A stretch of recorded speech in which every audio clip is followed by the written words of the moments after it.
I think the focus that a young viewer could come away with, or a discerning parent, would be actually kind of a theme of contentment and being content. And I don't know if you got anything about contentment out of that as you were watching Grand Day Out. Does that strike a chord? I can see that, especially with the robot that ends up, Hmm. he's on the moon. And I mean, like Wallace at the beginning, he finds the travel magazine and he's looking for something to do, and he has this dream of the ski holiday. And so he wants... Wait, the robot does? The robot Yeah. has this dream of a ski holiday, and so he wants to go to Earth with them, and he tries to go to Earth with them, and he's denied, which is almost a little sad, actually, when you think about it. Like, he kind of chases them and they misunderstand why he's chasing them.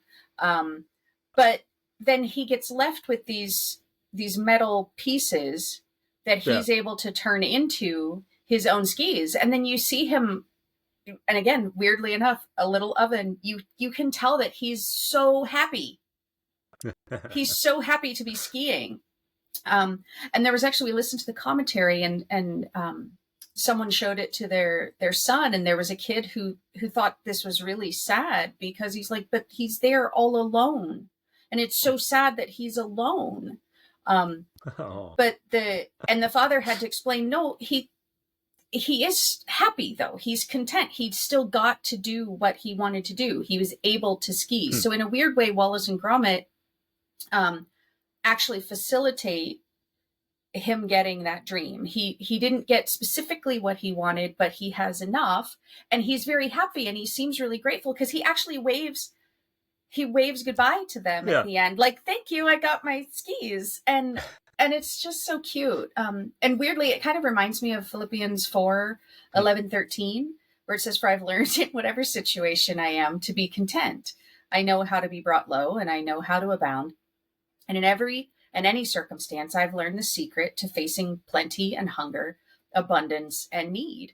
I can do all things through him who strengthens me. So yes, I'm watching Wallace and Gromit, watching a little oven get his skis and get to go skiing, and I think about that contentment. So yeah, he didn't get it how he thought he needed it, but he's able to kind of fashion his own little things and kind of have it his own. Yeah, he can have it where he's at and in his own way. And I love, you've mentioned Philippians 4:13, that last verse. Like, a lot of people miss the point of that, right? Because I've heard people misapply it. Well, I mean, it's not like it's totally misapplied, but sometimes if you isolate that verse and you just think, I can do all things through Christ who strengthens me, I can do anything. It's like, well, no, the reference is, I can do all things, meaning be content even when I don't have everything that I might want. I can take the means that I have and find a way to be content. Like he takes some scrap metal that's come off a homemade rocket ship and makes for himself. He's creative, which I think is a point of Wallace and Gromit. He's creative with what he has, and then he's having a wonderful time. And that's kind of where I thought that even kind of rolls back to what we see with Wallace and Gromit, because I think if you talk about it from the reality of, okay, a kid's going to watch this and how are they going to get inspired?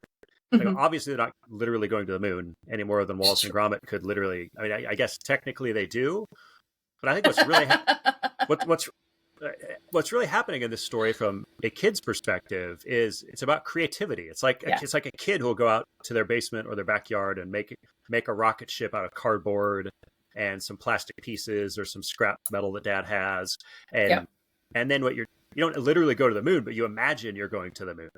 It kind of reminds me of the Calvin and Hobbes comics as well, where he would build the transmogrifier, and you would see that it was a cardboard box, but you would see in his imagination he becomes this other creature and he's running around the backyard. And I agree with that very much. The creativity that's involved, the ingenuity and using those things that you have.